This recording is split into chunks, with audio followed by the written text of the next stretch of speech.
We are not able to take care of her. That was what my children told the discharge nurse. I was still in the wheelchair, staring straight ahead. Exactly 1 hour later, CBS New York aired a breaking segment. Decorated Colonel Grace Gallagher awarded $8.8 million and a private beach estate. That evening, they came rushing to my door, holding flowers and fake apologies. But it was already too late, because I had done something they never saw coming, and the world had already seen what kind of children I raised. They said it with straight faces, no hesitation, no shame. We are not able to take care of her. That was the line my son delivered, standing just outside the rehab unit, where I had spent 3 months relearning how to dress myself, how to eat with trembling fingers, how to move forward in a world where my spine would never fully recover. I was there when they said it. Still in the wheelchair, still weak from weeks of physical therapy and painkillers. They did not even wait until I was out of earshot. My daughter folded her arms. My son kept checking his phone. They looked at me like I was a billing issue, not a person, not their mother. The nurse glanced over at me, her eyes soft with something between sympathy and fury. She asked if they needed help coordinating in-home support. My daughter shook her head. My son muttered something about busy work schedules and his HOA meetings. "We're not set up for full-time care," he added. "It wouldn't be safe." For whom, I wonder? They left soon after that, with the discharge paperwork unsigned. No hugs, no thank you, no see you soons, just the sound of car keys and a quick exit. But I didn't cry, not in front of them. I asked to be wheeled back to my room, and I sat there, under the soft hospital light, as the nurses quietly moved around me. I took out my phone, opened the app, and replayed the footage. The audio was clear, the tone undeniable. This wasn't the first time I had been made to feel invisible, but this was the first time I had proof. Exactly 61 minutes later, CBS New York ran the segment. Decorated war veteran Grace Gallagher receives full military compensation. Colonel Gallagher, now 73, honored for 25 years of service and a final mission in hostile territory. The Department of Defense confirms a long-delayed compensation package totaling $8.8 million in structured payments, along with a fully deeded coastal estate in Maine. That was my name, they said. My face on the screen. And suddenly everything changed. I don't know who told them. My son's voicemail came in first, then a text from my daughter, then an email with the subject line, "We need to talk." By sunset, they were at my house. I had not given them the address. They brought flowers, cheap supermarket bouquets that still had the price tags on the plastic wrap. They wore nice coats, hair brushed, voices soft. "Mum, we're so sorry. We didn't know. We were confused. We thought you needed space." That part almost made me laugh. Space. What I needed was for my children to act like I mattered when I had nothing in my name but a drawer full of service medals and a stack of unpaid hospital bills. They asked if they could come inside. I stayed in my chair on the porch, a warm blanket across my lap, my coffee cooling beside me. I told them to sit on the steps if they needed to rest. The door behind me stayed shut. The thing about people like them is that they do not expect consequences. They think time erases betrayal, that if they smile and tilt their heads just right, the past becomes negotiable. But not this time, because I had already done the thing they would never expect. And soon, they would understand just how much that would cost them. If you've ever been dismissed, if you've ever been looked at, like you were an inconvenience to your own family, you know the kind of stillness I felt. It's the kind that comes before a storm, the kind that doesn't scream. It sharpens. That night, I made a phone call to Jonathan Hale, estate attorney. We had met months ago through a referral. I told him the documents were ready to be executed. No changes, no adjustments, no hesitation. I also forwarded him the video clip from the rehab center. I told him I had full release to use it however he saw fit. The next morning, my face was on 3 more news channels. I didn't say much, just a few words about dignity, about service, about being discarded too soon. The world watched. But my children, they watched closer, and they started to realize something. The mother they had underestimated was no longer the woman who raised them. She had become someone else entirely, someone they could no longer control, someone they should have never left behind. The morning after the news broke, my front porch was quiet again. No footsteps on the gravel, no urgent knocking, just the sound of the wind rolling in from the east, carrying with it the smell of salt and cedar. The kind of morning you could mistake for peace if you weren't paying attention. But I wasn't at peace. I was focused. I spent 2 hours on the phone, not with my children, not with neighbors. First was the call to the Department of Veterans Affairs. My discharge classification had been upgraded months ago. The benefits package was already approved. All I needed was to finalize where the checks would be sent and which account to attach for the real estate transfer. The property in Maine had been under federal hold, waiting for someone with my clearance level and history of service. Apparently, I was the only surviving candidate in my category. Next was the legal firm. Jonathan Hale was efficient. By the time I hung up, he had already drawn up the codicils. The original will, which had split my estate between my 2 children, was now null, replaced by a detailed, ironclad arrangement. My entire estate would go to the Whitmore Fund for Female Veterans, a program I had helped found but never thought I'd need. I gave him full permission to proceed. He didn't ask if I was sure. He already knew. That afternoon, I reviewed every document from my hospital stay. Every bill, every signature my daughter had forged to access my insurance account. Every online transaction where my son had rerouted federal notices to his own email. They were small things, spaced out over years, but they painted a clear picture.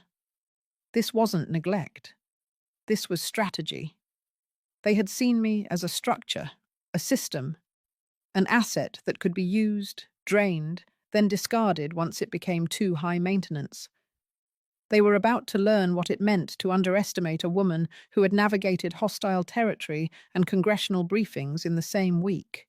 I called an old contact from my service days, a journalist now working as an independent media consultant. I sent her copies of the documents, the rehab footage, and my attorney's summary. She called back 30 minutes later, breathless. "You're not just a story," she said. "You're a warning." I told her she could use whatever she needed under one condition. The piece had to focus not on me, but on what happens when people mistake silence for surrender. She agreed. Within 48 hours, 3 national outlets picked it up. The title was clear: Decorated Colonel Discarded by Her Own Children. That's all it took. Suddenly my phone wasn't silent anymore. Reporters, radio shows, producers from networks I hadn't watched in years. I didn't say yes to most. I didn't need to. The story was moving with or without me.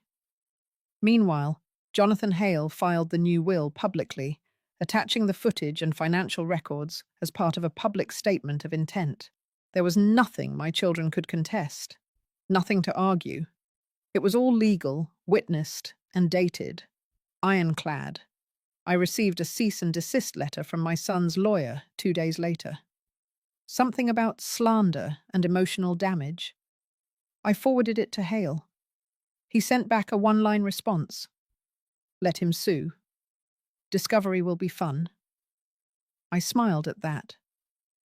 By the end of the week, the Whitmore Fund was trending. Donations flooded in. Letters from other veterans, especially women, poured into my mailbox. I read every one. Some were heartbreaking, some were angry. All of them reminded me why I had to follow through. Because this wasn't just about revenge, it was about reminding the world that those who build nations should not be thrown aside by the ones they built homes for. On Friday, I drove myself to the local courthouse. My physical therapist had helped me adapt my car with hand controls. I filed a formal restraining order against both of my children, not out of spite, out of caution. The attention made them unpredictable. I wasn't going to be caught unaware again. As I stepped out of the courthouse, an older woman approached me, maybe in her late 60s, maybe more. She didn't introduce herself. She just touched my shoulder and said thank you. That night, I sat in my study. The documents were filed, the signatures finalized, the transfer of funds in motion, the home in Maine being prepared. And I was no longer afraid of being alone, because alone doesn't mean powerless. It just means nobody's standing in your way. I poured myself a glass of water, opened the window, and let the night air in. It didn't feel like a war anymore. It felt like the beginning of something better. 3 days after the new will was filed and the story aired nationally, I got a call from CBS New York. They wanted a second interview. This time, not at my home, but at their studio. The producer said their inbox had been flooded with messages. Viewers wanted to know more, not just about my service, but about the decision to cut off my children entirely. They didn't want inspiration. They wanted truth. I said yes. They sent a car. The driver shook my hand and opened the door with the kind of respect you don't often see anymore. I could tell he knew who I was, but he didn't say it out loud. I appreciated that. At the studio, everything moved quickly. Hair, mic, lights, cue cards. The host, a young man named Marcus, asked if I was nervous. I told him no.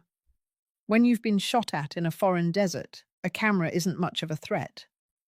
We went live at 6 p.m. The segment opened with clips from my military career, a few shots from the ceremony in DC, then the footage, the one from the rehab center, the hallway camera, the voices clear. We are not able to take care of her. I sat quietly as it played.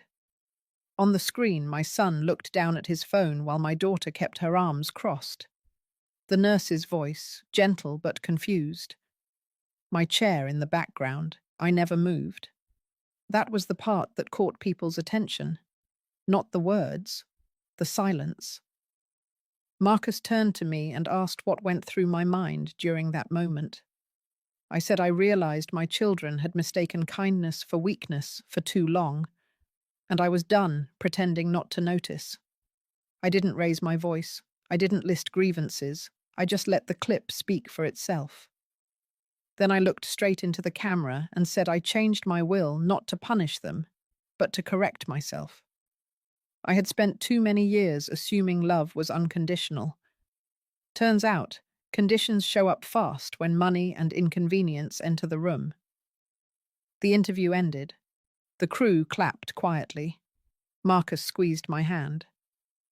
By the time I got home, the footage was already online. Within the next 6 hours, it hit 2 million views. The video wasn't flashy. No dramatic music, no spinning headlines. Just one woman, seated, steady, saying what most people in her place had never had the chance to say out loud. The public response was immediate. Military families messaged the station. Women wrote in to say they saw their own mothers in my story. Sons and daughters emailed to apologize for how they had treated their own aging parents. None of it was my goal, but it confirmed I had done the right thing. 2 days later, another clip surfaced. It wasn't mine. It was an older video, posted years ago, of my daughter joking about her inheritance during a wine night with friends. Someone had recorded it. She laughed about my pension, about the idea of not needing to work once I was gone. She described me as strong in public, but brittle in private. The tone was mocking. Light, but sharp. It spread quickly. Another came next. This time, my son. He was giving a talk at a networking event.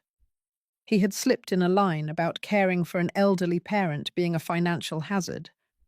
The audience chuckled. So did he. But when that video resurfaced next to mine, it wasn't funny anymore. People started asking questions, not just the public. Sponsors, employers, clients. A reporter from a veterans journal called me to confirm details. She said the background checks on my children were spiking.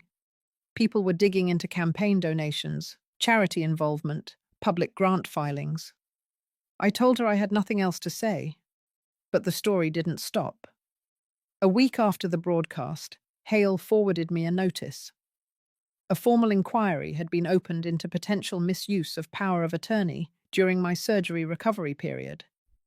The hospital had flagged inconsistencies in their billing system tied to my name. Multiple attempts to authorize financial documents without proper signature. Timing aligned with my stay in the ICU. The investigation was real now. My children didn't call again, but they responded the only way they knew how. They went online. First, a joint statement posted to my daughter's social media. It was polished, professionally written. They claimed regret. They said things had been misrepresented, that family was complicated, that forgiveness was a journey. It didn't land well.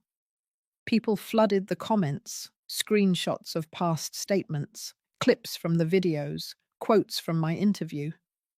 The internet was not interested in forgiveness for people who had never apologized directly. Then came the emails. Not to me. To the Whitmore Fund, a few donors wanted to confirm the story was real. The team replied with links, legal documents, interviews, military records. Everything was in order. Donations doubled that week. And suddenly the story shifted again. No longer just about betrayal. It became about something larger, a woman who reclaimed her voice, who refused to reward cruelty with silence, who used the system the way the system had once used her. By the end of the second week, Hale finalized the asset shift. All retirement funds locked into the trust. The home in Arlington listed for transition. The main estate officially transferred to my name. It was done. And my children could do nothing but watch from behind screens that no longer gave them control. That night, I didn't celebrate. I opened my old footlocker. Inside were letters from deployments, photos from training camps, badges I had earned in places that no longer existed on a map. I laid them out on my desk, one by one. Then I opened the drawer where I had once kept the original will. Empty now, but not lost, rewritten, reclaimed, and for the first time in a very long time, truly mine. The week following the second interview felt different. The house was quieter, but not in a lonely way. It was the kind of quiet that arrives when you've turned the last page of something that once drained you. I was finally watching the storm settle, but the winds outside hadn't stopped.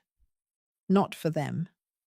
By Monday morning, the first wave of consequences rolled in. My daughter's employer released a statement distancing themselves from her. They cited conflict of values and public backlash. The phrasing was clinical, but the meaning was crystal clear. She had become a liability. She had taken her private disdain and turned it into a public disgrace, and no company that relied on image wanted anything to do with that. I didn't find out through her. I found out through my attorney, Jonathan Hale. His firm had been monitoring all public developments for potential litigation risks. Not for me, but to prepare for what they might try to throw back. But nothing came from their side. Not a word. No calls, no messages, just silence and fallout. The next day, it was my son's turn. He had been serving on the board of a local non-profit focused on elder wellness. The organization issued a notice removing him from the board, effective immediately. They thanked him for his time and effort, but made it known that they could, in good faith, retain anyone involved in what they called a betrayal of the elderly and infirm. His name was scrubbed from the website within hours. His LinkedIn account went private. His professional profile vanished like it had never existed. More messages came to the Whitmore Fund. Donations continued, but so did stories. Other elderly parents, veterans, estranged families, people who had quietly endured what I endured, now choosing to speak up because someone had gone first. Then the legal letters started arriving. The Office of the Attorney General of the state notified my legal team of a preliminary inquiry into financial exploitation of a vulnerable adult. It was based on the flagged hospital activity. Records showed multiple access attempts to my medical proxy portal during the time I was unconscious. Emails traced to my son's IP address. 2 withdrawal attempts, stopped only because the bank required live voice verification. My daughter had authorized a secondary caregiver form for me without notarization. The document was rejected, but the system logged it. The name used was hers, but the handwriting on the scan wasn't. The investigation moved faster than I expected. Jonathan Hale advised I remain quiet while it unfolded. I agreed. There was no need to chase anything. The damage had already been done, and they had done it to themselves. One evening, while sorting mail on my dining table, I found an envelope addressed by hand. No return address. Inside was a folded printout of a GoFundMe campaign. The title said it all. Help rebuild after family fallout. The photo was my daughter, hairstyled, makeup perfect, eyes misty. The description framed her as a misunderstood child caught in a viral storm. She described me as distant, cold, too proud to allow help. Said the inheritance story had been twisted by the media. I didn't respond. 3 days later, the platform took the page down for violating their terms. It was hard to keep track of how many ways they tried to spin the story. From carefully written public statements to quiet emails behind the scenes, they cycled through every stage of damage control. But none of it landed. Because what they didn't understand was that this wasn't just a story anymore. This had become a reckoning. People were watching not because I had been wronged, but because they had seen what it looked like when someone actually did something about it. They weren't following a scandal. They were following a shift. The final blow came from the bank. A letter to my son. Denial of his request to refinance his home. Reason: unstable financial reputation, pending legal inquiry, and public character concerns. Jonathan obtained a copy. It was clean and sharp, without room for debate. He called it the end of the rope. And it was. For years they had operated in shadows, quiet digs, subtle manipulations, passive threats, always just under the radar, always careful enough to seem like nothing serious. But now, every word, every email, every unkind comment had a mirror, a digital paper trail, and the world was paying attention. In the meantime, the main property was finalized. I received the keys in a leather-bound folder. The house was pristine, white siding, wide porch, ocean air that smelled like freedom. I hadn't walked inside yet, but I had already decided that when I did, it would be on my terms. I sat on the edge of my bed that night, holding the folder in my lap. Not long ago, that bed had felt like a prison. I had laid in it with bruised ribs, a weakened spine, and the crushing weight of being discarded. Now it felt different, like a place of power, like somewhere I had earned the right to rest. I didn't want revenge, not in the way people think of it. I wanted recognition. I wanted the truth to stand on its own legs, even if mine couldn't anymore. And it had. The fallout wasn't pretty, but it was necessary. No more whispers, No more fake smiles. No more pretending everything was fine while my dignity bled in silence. This time, they weren't the ones telling the story, and I wasn't the one being silenced. It wasn't a letter. It wasn't a call. It wasn't even a lawyer. It was Brandon himself who showed up at my door. He didn't knock like a stranger. He knocked like a man who still believed he had a key, a right, a reason to be let in. It was a firm knock, followed by silence, then two more like punctuation. I didn't open immediately. I stood in the hallway for a few seconds, letting the knock echo through the house. Then I walked to the door and opened it. He looked older than I remembered. Maybe it was the suit. Maybe it was the tightness around his mouth or the thinness in his eyes. Or maybe I had changed more than I thought, and now I could see him without the filter of hope. "Hi, Mum." That's all he said. No apology, no question. Just those two words, like everything that had happened was somehow suspended. I stepped back and let him in. The air inside shifted the moment he crossed the threshold. Not because I was afraid, but because I had waited too long for this moment to not feel the weight of it settle into the walls. He looked around the house, at the new paint, the shelves of books, the framed photos I had put back up after years of hiding them. He didn't comment. He just stood, quiet, before finally sitting on the edge of the chair across from mine. He didn't ask how I was. He didn't mention the fund, the fallout, the letters. He didn't bring up the GoFundMe page or the CBS interviews or the subpoena from the state attorney. He only said one thing. "You humiliated us." It wasn't anger. It was something colder, like betrayal dressed up as dignity. I nodded once, and you abandoned me. He blinked, but he didn't flinch. His expression was tight, like he hadn't expected me to respond that directly. I didn't raise my voice. I didn't let emotion crack through the seams. I stayed still, grounded. "You said you couldn't care for me. Those were your words." He looked down at his hands. They were clenched. "You said it in front of a nurse, in front of strangers, while I was in a wheelchair, with staples in my back and blood still under my fingernails. You said it, then left me." His eyes met mine. That was the first moment he looked like my son again. And that was the hardest part.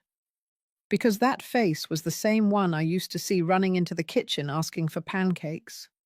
The same one that cried into my shoulder when his dog died. The same one that once said he'd never let anything bad happen to me. I let the silence stretch between us. "You made sure the world saw that part," he said. I didn't correct him. I didn't say that the world had already seen everything before I ever opened my mouth, that all I did was stop hiding it. He stood then, walking toward the fireplace where I had a small framed flag. It had been folded neatly from my retirement ceremony, set in a wooden triangle case. He picked it up, looked at it for a long moment. "You really think this changes anything?" "This is not revenge," I said. "This is restoration." He turned sharply. "You made us look like monsters. You did that yourself." His mouth opened like he had more to say, but then it closed again. I stood too, my spine still healing but steady. "You forgot who I was," I said.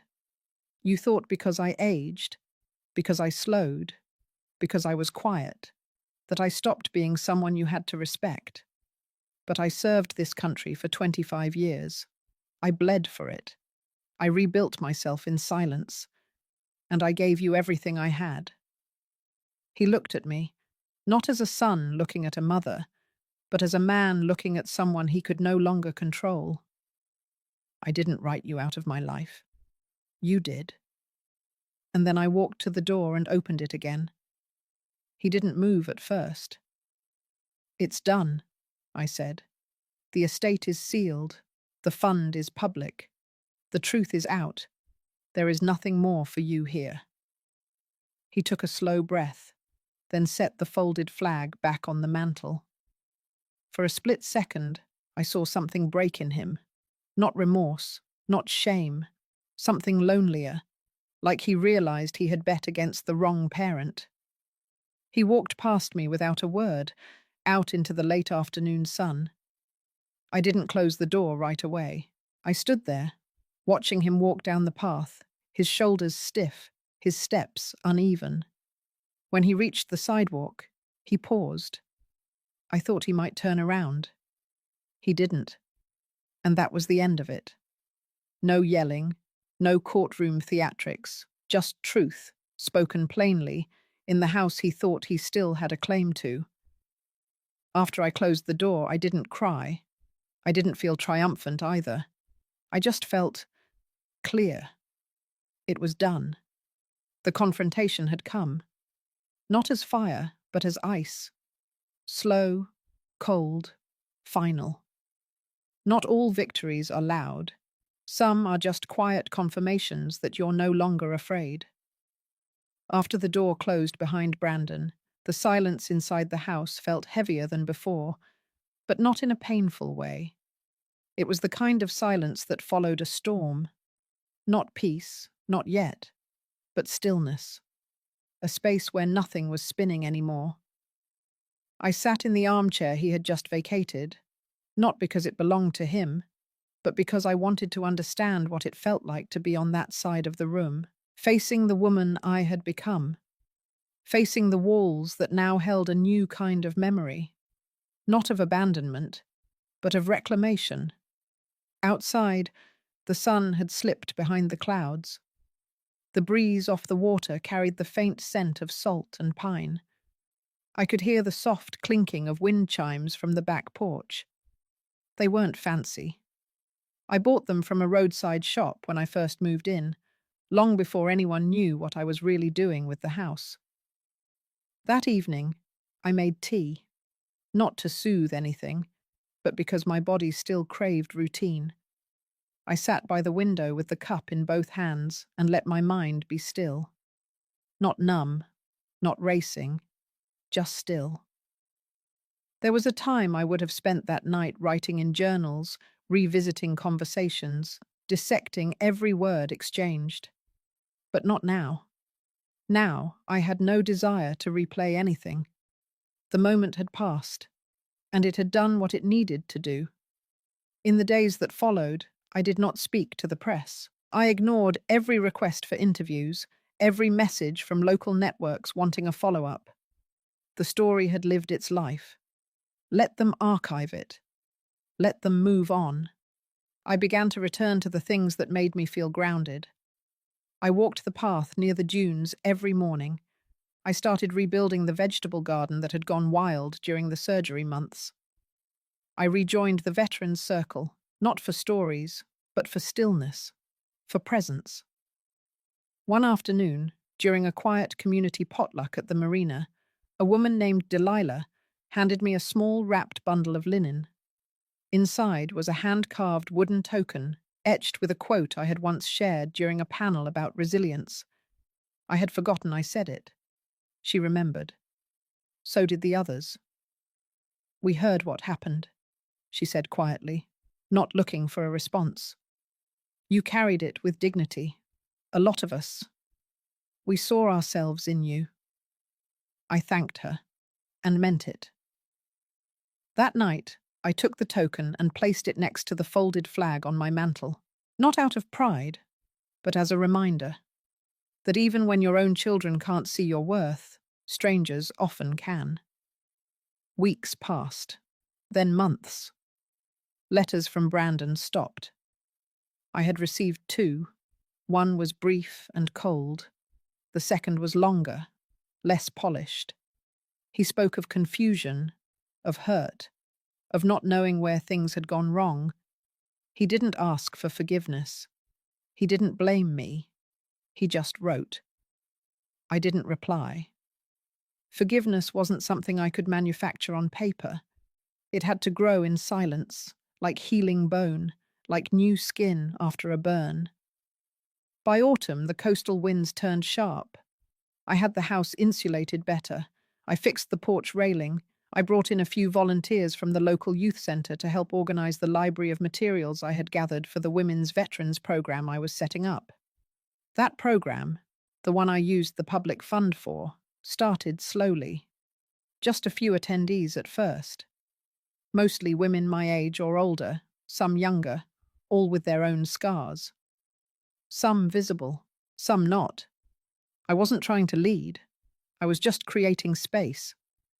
A space where no one had to explain why they were tired or why they didn't call their children anymore. A space where we could talk about grief without lowering our voices.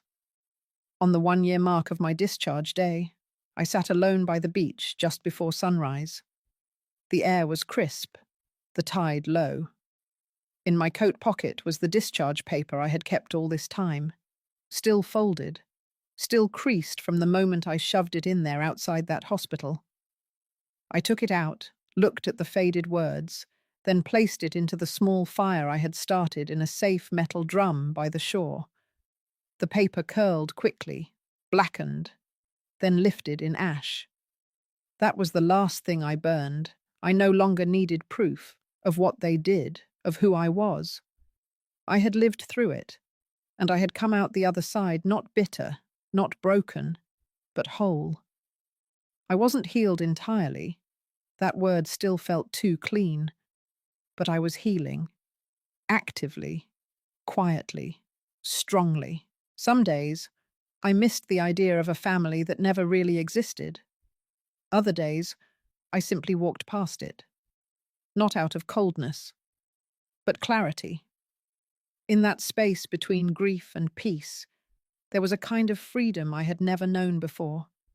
Not the freedom to escape, but the freedom to stay and make this life, at last, entirely mine. By early spring, the program had a name. We called it Stand and Still, a place for women who had carried the weight of wars, abroad, at home, in silence. Not just soldiers, not just mothers. Women who had lost years inside roles no one ever fully acknowledged. It started as weekend workshops, small circles of conversation, some hesitant, others boiling over. I didn't speak much at first, I just listened. That was my role now. Not to lead, not to preach, just to be there, solid, consistent. The funding I had redirected from the public grant made sure we had space. We rented a quiet building by the old pier, close enough to the coast that we could smell the salt, far enough that the breeze wasn't a distraction. One of the rooms became a small reading centre, another, a quiet meditation space. We didn't fill the walls with slogans or flags, just soft light, clean air, coffee, and time. Time was the rarest thing for these women. Time to speak without interruption, time to sit without being useful, time to cry without being told to be strong. One woman, Regina, used to sit at the back near the bookshelf. She had been a paramedic in 2 deployments, then came home to a family who treated her like a burden the moment she showed signs of PTSD. She didn't talk much for the first few weeks, but she kept coming back. One day she brought cookies. Another week she left a poem tucked under the coffee pot. Things grew slowly. Then all at once, a local news article picked up the story. Not about me, about the centre, about the women, about what it meant to finally have a place not shaped by charity, but by recognition. Not a shelter, a haven, a choice. That coverage brought letters, dozens of them, from women all over the state, some asking to join, some offering to volunteer, others just needing someone to know they existed. I read each one. Some late nights, I stayed behind after everyone left and ran my fingers across the names on the attendance list. I thought about where they had been, what they had survived, how they had ended up in this little room by the pier. Then I looked at my own name, and I felt, for the first time in a long while, that I belonged too. The shift in me didn't come loud. It came quietly, like how the body begins to trust sleep again after years of hypervigilance. At some point, I stopped bracing for Brandon's next move. I stopped scanning headlines to see if my family name had been dragged into something again. I stopped hoping for an apology. Forgiveness wasn't something I owed anyone, not them, not myself. What I did owe was this: to live forward, not from spite, but from clarity. The turning point came one afternoon when I stood outside the centre, hands deep in soil, planting spring bulbs with two new volunteers. One of them, a young girl named Frances, asked how I got the idea for Stand and Still. Her voice was casual, her eyes curious. And I said quietly, "I built what I wish had existed when I came home." That was it. Not revenge, not pride, just presence, just purpose.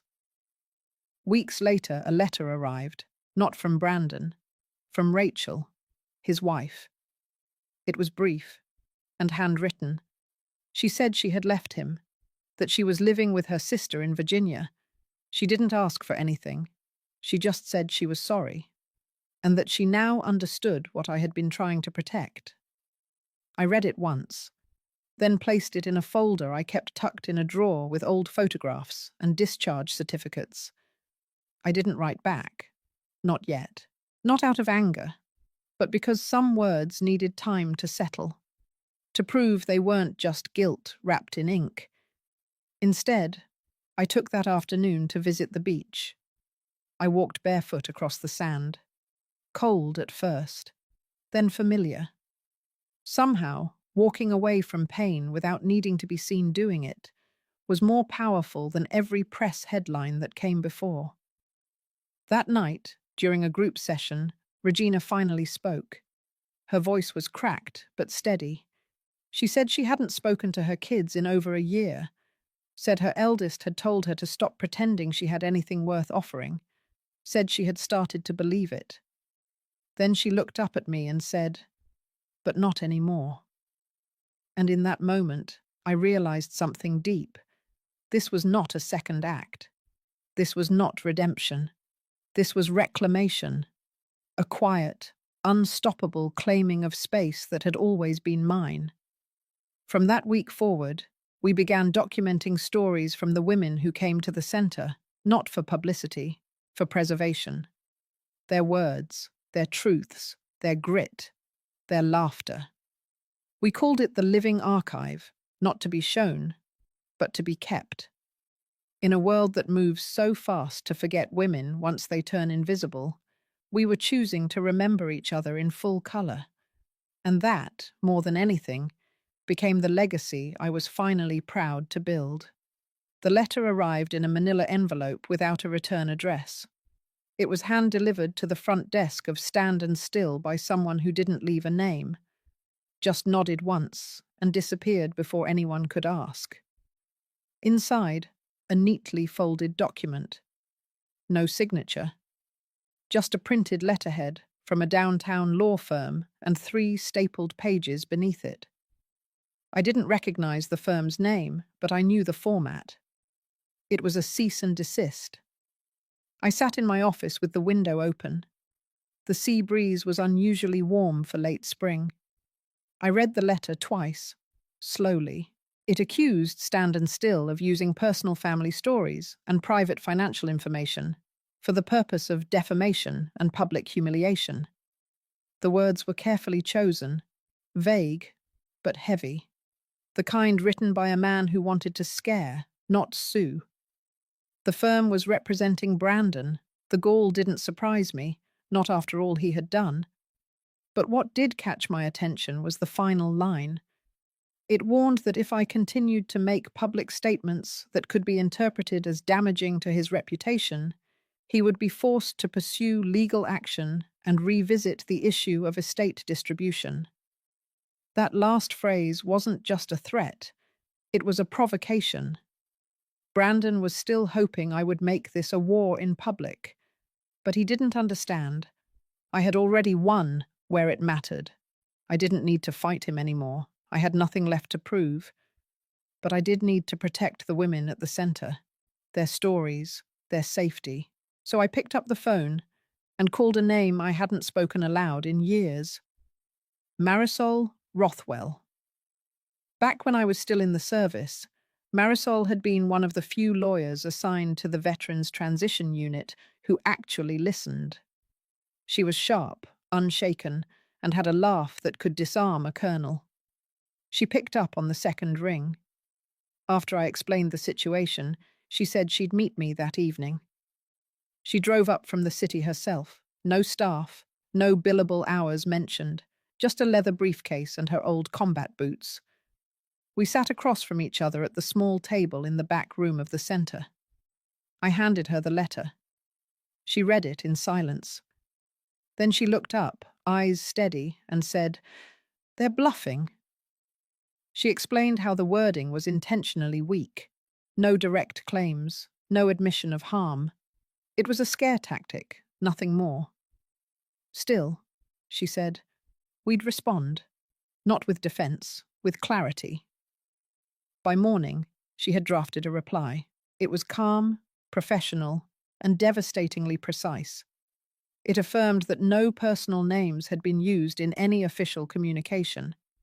It confirmed that all financial documentation connected to the foundation was fully transparent and compliant. And it reminded them, gently, that any further attempt to threaten or intimidate the staff or volunteers of a non-profit working with trauma survivors would be documented and pursued as harassment. We sent the letter, certified mail. No further reply came. But the silence felt loud. 3 days later, I got a call from a producer at a national broadcast outlet. A feature story. They wanted to spotlight the foundation. They had seen the regional news piece and wanted to dive deeper. Normally, I would have said no. I wasn't hungry for attention.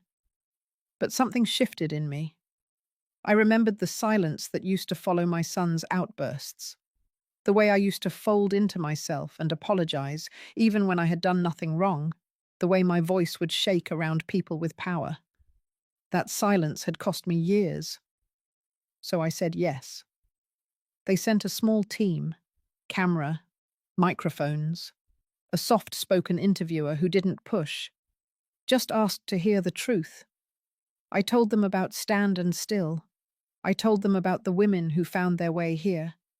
I told them about my time in the military, the injury, the surgery, the rejection, the aftermath. I didn't name names, but I named pain. I named dignity.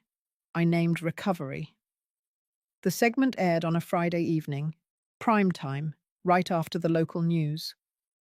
And in the final minute of the story, they mentioned a small detail from public records, that the founder of Stand and Still had redirected her entitled veteran benefits and housing stipends into a publicly registered community trust. Total value, $8.8 million. That detail was factual and intentional. Because that night, Brandon's silence ended. He showed up at my house, not alone. He brought a lawyer, a different one this time. Younger, eager. They stood outside the front gate, trying to look official. I didn't come out, but I had the camera system running, the one I had installed after the last incident. Their voices were recorded, demanding, entitled. My assistant forwarded the footage to Marisol. She sent one letter. This time it wasn't vague. It formally barred Brandon and any legal representative of his from contacting me directly or entering the property without prior consent. Any future attempts would be considered trespassing and met with formal charges. 3 days later, a formal apology arrived. Not from Brandon. From the firm. They had dropped him. The official reason was conflict of interest. But I knew he had become a liability, a man who had tried to silence the one woman who no longer needed him.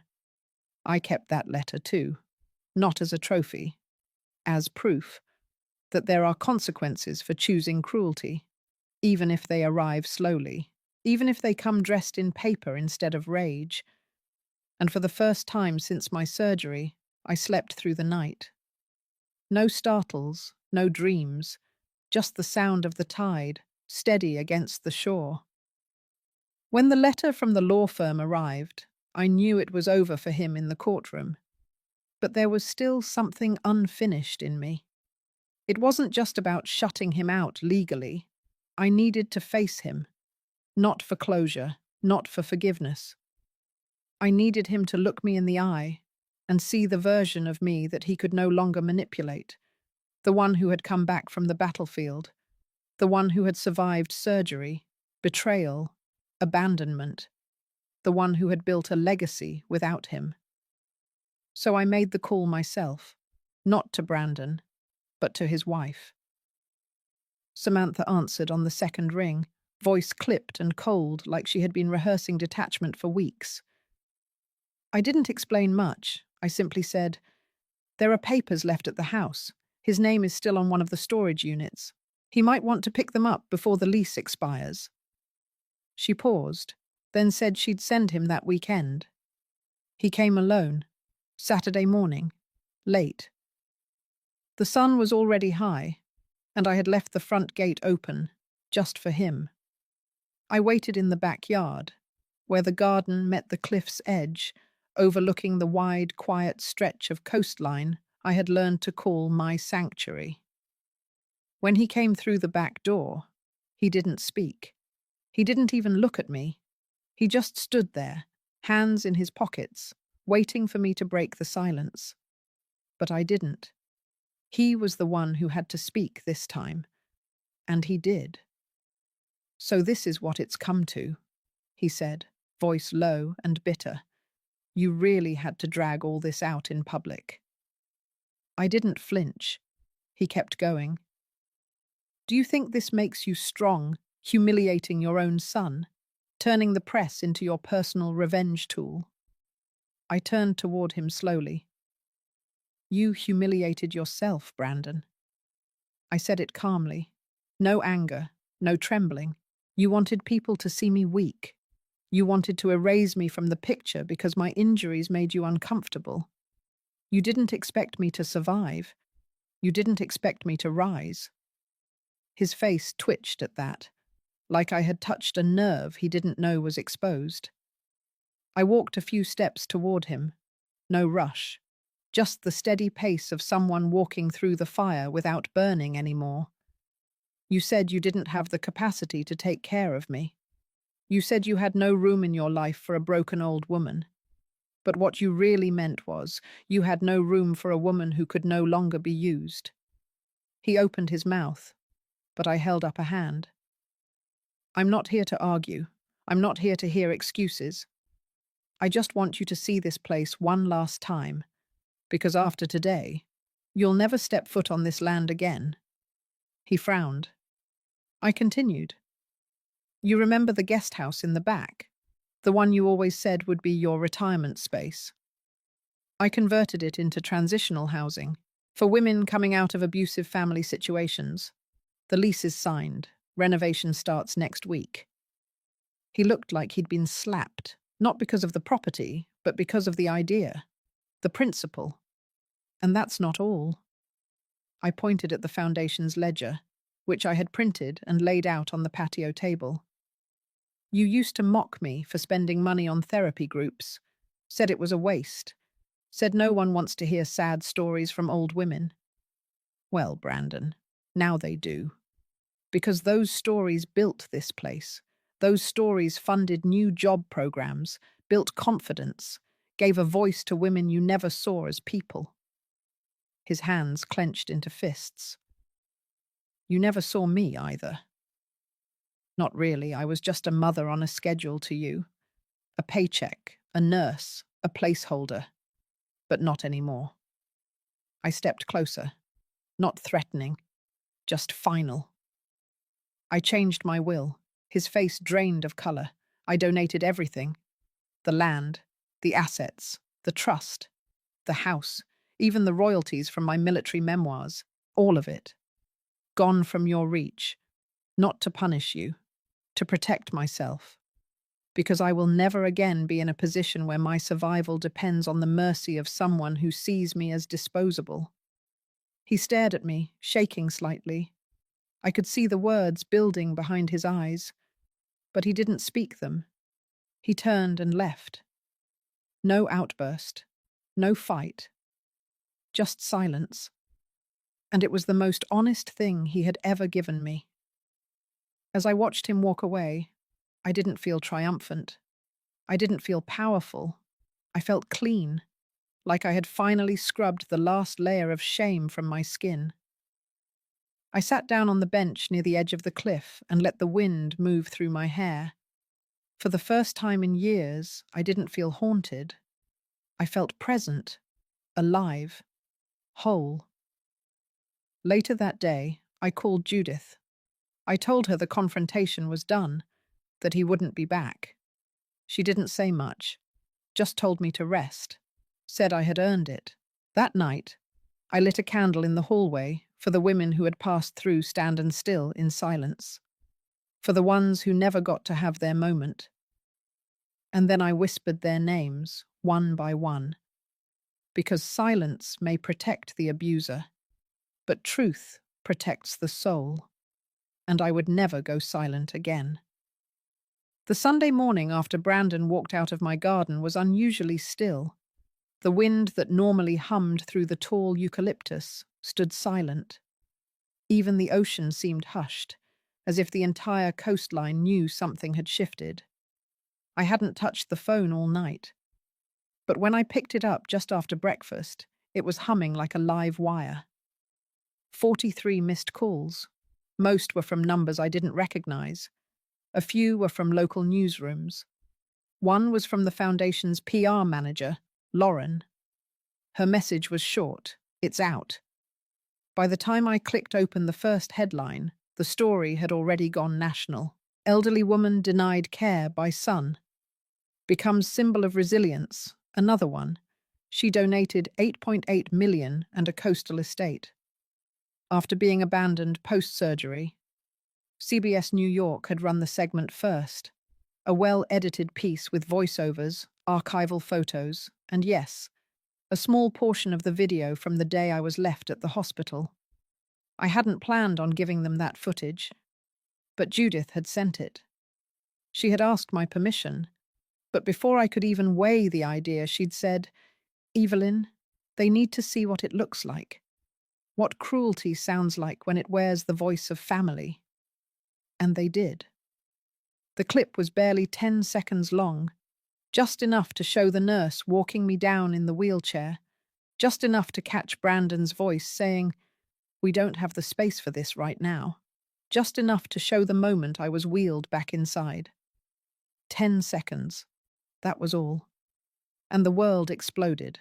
By noon, major outlets were replaying the story.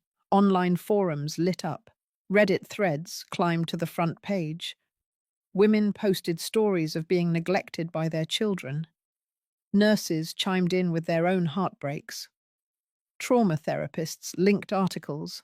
Activists offered interviews. And amid it all, a slow unraveling began. It started with Samantha's business. Her boutique PR firm had built its brand on family-centered campaigns and ethics-first partnerships. She had given a TEDx talk 2 years ago titled "Caring for Our Elders in a Digital Age." The irony was too sharp for the public to ignore. Clients pulled out within hours. Her name was removed from the firm's website the same afternoon. That evening, the Foundation's General Counsel forwarded me a formal letter from the State Ethics Board. Apparently, Samantha had listed me on some internal forms as a family beneficiary to secure marketing tax credits. The implication, misrepresentation for financial benefit. I didn't celebrate. I didn't cheer. I just closed the email and sat with my hands folded in my lap. Brandon's fallout came slower. He wasn't active online. He had no personal brand to damage. But the consequences found him anyway. 3 of his former colleagues from the real estate development group came forward, anonymously at first. alleging that he had used my name and credit score to float bridge loans for one of his stalled property projects. I had no idea. But the bank statements didn't lie. There were temporary authorizations tied to an old joint account I had long stopped using but never officially closed. By midweek, a federal inquiry was opened into the legitimacy of those funds. And just like that, the story took another turn. This time, the headlines read, "From Abandonment to Fraud: How One Woman's Quiet Justice Exposed Family Secrets." I barely recognized my own life. Strangers mailed me letters, handmade cards, knitted scarves. A woman from Minnesota sent me a journal with a note inside that said, "You helped me leave my daughter's house. I didn't know I had the right." Through all of it, I kept moving slowly. I kept drinking my morning coffee with cinnamon. I still walked down to the shore at sunset. I still answered every letter by hand, even if it took me until midnight. But beneath that calm, there was something new blooming in my chest. A quiet certainty that telling the truth, even in 10 seconds, could turn the tide of silence into a wave of reckoning. By the second week, the Attorney General's office contacted me for an official statement. Not just about the financial misconduct, but about emotional elder abuse. It had been years since anyone used the word abuse in my context. People usually saved that word for bruises, for screams. But neglect was abuse. Silence was abuse. Being discarded after surgery was abuse. So I gave them my statement. I didn't embellish. I didn't dramatize. I simply told them what happened, what was said, what was not said, and what I had to do in order to survive. Then I handed over the folder I had once carried to Brandon's house, the one with the documentation, the bank traces, the notarized letters, and I walked home without a single tremble in my step. That night, Lauren called again. She said we had been nominated for the National Women's Resilience Honor. I told her I wasn't interested in walking stages or posing for photographs. She understood. Then she asked if she could include my story in a special publication about financial and emotional elder empowerment. I paused, then said yes. But only if we used other voices too, the ones who didn't get headlines, the ones who had disappeared in silence. Because my story was never just mine. It was the story of 1,000 quiet mothers, the story of women who had cooked meals with hands swollen from arthritis, who had cleaned after grown children too proud to say thank you, who had been called too much, too old, too tired, only to rise again and still stand. The letter arrived without ceremony, no return address, no embellishments, just a plain white envelope that looked like any piece of forgotten mail. But the moment I held it in my hand, I knew it was from him. Brandon's handwriting was unmistakable, tight, sharp, the kind of script that always looked like it was written under pressure, like someone always trying to prove a point. Inside, there was a single line, written dead center on a blank page. "You win. No apology, no explanation, not even his name." For a moment, I stood on the porch with the letter open in my hand, letting the cold coastal wind pull at my sleeves as seagulls circled far above, and I realized that those 2 words were more honest than anything he had ever said to me before.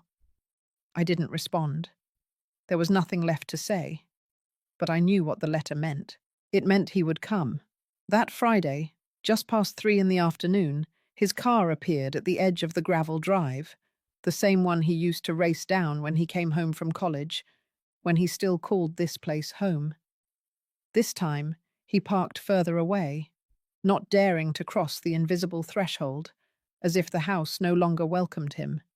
And maybe it didn't. He stepped out slowly. No Samantha beside him.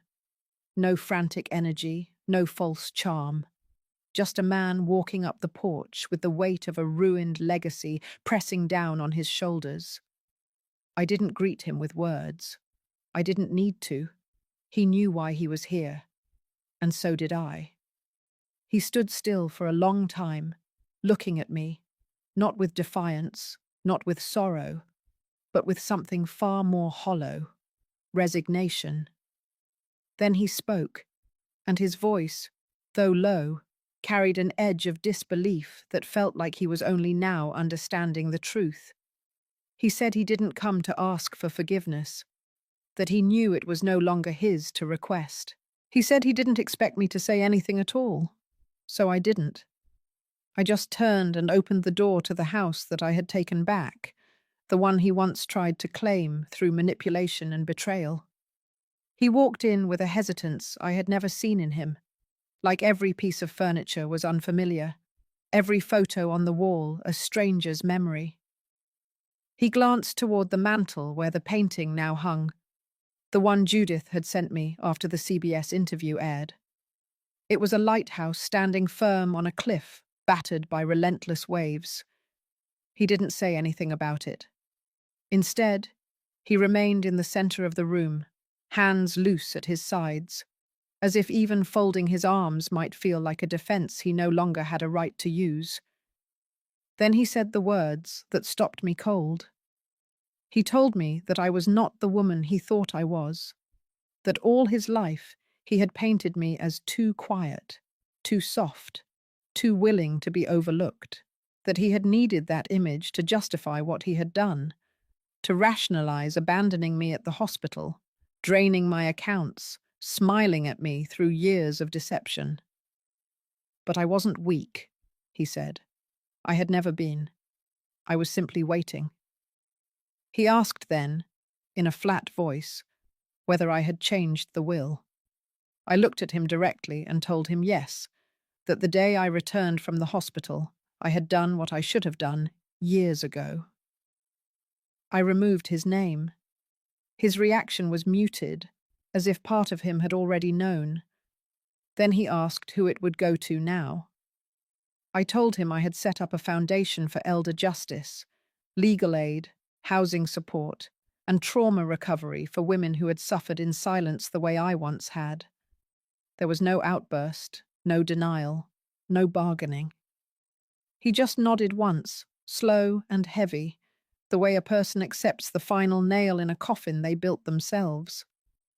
I asked him why, not because I needed closure, but because I wanted him to say it aloud, to hear himself admit it. Why had he left me there, broken and helpless? Why did he let me believe I was loved when he had planned to strip me of everything? He didn't try to lie. He said only this, because I thought you'd never fight back. That, more than anything, told me who he had become. A man who took advantage not because he was desperate, but because he could. Because he thought I wouldn't stop him. He said he had left Samantha, that the company had collapsed, that he was living in a one-bedroom apartment he couldn't afford, that he didn't recognize himself anymore. I told him very simply that it was no longer my concern. He asked to see the garden. I let him. He walked through it in silence, brushing his fingers along the rosemary and thyme, pausing by the old bench where he used to read as a boy. He stood for a long time by the bird bath. When he came back, he didn't look redeemed. He didn't even look sorry. But he looked real. For once, unarmored. He said goodbye without reaching for a hug. I didn't offer one.